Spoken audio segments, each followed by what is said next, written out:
അങ്ങനെ നമ്മുടെ സലാഡ് കഴിക്കാൻ റെഡി ആയിട്ടുണ്ട്. ഹലോ, എല്ലാവർക്കും സുഖം തന്നെയല്ലേ? ഇന്നത്തെ സ്പെഷ്യൽ ഒരു അവോക്കാഡോ കുക്കുംബർ സലാഡാണ്. ഇത് നമുക്കൊന്ന് തയ്യാറാക്കിയാലോ?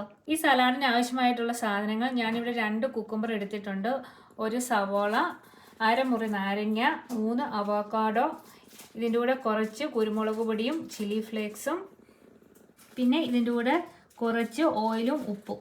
നമുക്ക് കുക്കുംബർ ചെറുതായിട്ടൊന്ന് സ്ലൈസ് ചെയ്തെടുക്കാം.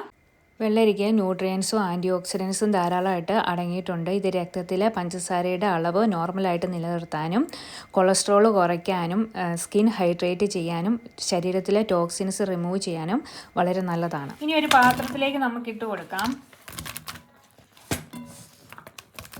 സവോള ഒന്ന് ചെറുതായിട്ട് അരിഞ്ഞെടുക്കാം. സവോളയ്ക്കകത്ത് ഒത്തിരി ആൻറ്റി ഓക്സിഡൻസ് അടങ്ങിയിട്ടുണ്ട്. ഇത് പല രോഗങ്ങളെയും ചെറുക്കും. ഒരു സവോള അരിഞ്ഞ് ഇതിലേക്ക് ചേർത്ത് കൊടുക്കാം. ഇനി നമുക്ക് വേണ്ടത് അവോക്കാഡോ.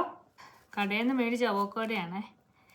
നല്ലതാണെന്ന് തോന്നുന്നു, കുഴപ്പമൊന്നുമില്ല, നല്ല അവോക്കാഡോയാണ്. ഞാൻ അടുത്ത് വന്ന് മുറിച്ച് നോക്കാം എങ്ങനെയുണ്ടെന്ന്. ഇത് നല്ല അവോക്കാഡോ കേട്ടോ.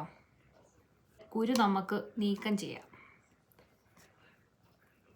ഇതിൻ്റെ അകത്തോടെ ഇങ്ങനെ അങ്ങോട്ട് വരഞ്ഞു കൊടുക്കാം.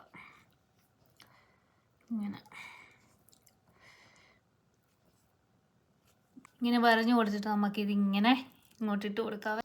നല്ലോണം പഴുത്ത അവോക്കാഡോ കേട്ടോ.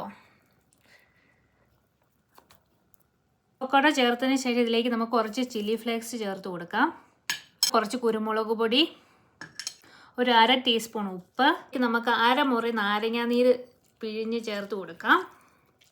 ഇതിലേക്ക് 1 table spoon vegetable oil, coconut ഓയിലോ അല്ലെങ്കിൽ ഒലിവ് ഓയിലാണെങ്കിലും നമുക്ക് ചേർത്ത് കൊടുക്കാം. ഇനി നമുക്ക് സലാഡ് ഒന്ന് മിക്സ് ചെയ്യാതെ സ്പൂണ് ഫോർക്ക് ഉപയോഗിച്ച് എല്ലാം കൂടി നന്നായിട്ട് നമുക്ക് മിക്സ് ചെയ്യാം. അങ്ങനെ നമ്മുടെ സലാഡ് റെഡി ആയിട്ടുണ്ട് കേട്ടോ. ഇനി നമുക്ക് സലാഡ് ഒരു പാത്രത്തിലേക്ക് സെർവ് ചെയ്യാം. ഇതിൻ്റെ മുകളിലേക്ക് നമുക്ക് മുട്ട പുഴുങ്ങിയത് വെച്ച് കൊടുക്കാം. ഇത് നമുക്ക് ടേസ്റ്റ് ചെയ്യാം. നല്ല സൂപ്പർ സലാഡാണ്. 6 മാസം കൊണ്ട് ഞാൻ ഏകദേശം 4 കിലോളം കുറച്ച് ഈ സലാഡ് കഴിച്ച്. വെയിറ്റൊക്കെ കുറയ്ക്കാൻ ആഗ്രഹിക്കുന്നവരൊന്ന് ട്രൈ ചെയ്ത് നോക്ക്. അതുപോലെ തന്നെ ഈ സലാഡ് എന്തേരം കഴിച്ചാലും നമുക്ക് മടുപ്പ് തോന്നത്തില്ലേ. നല്ല ടേസ്റ്റിയാണ്.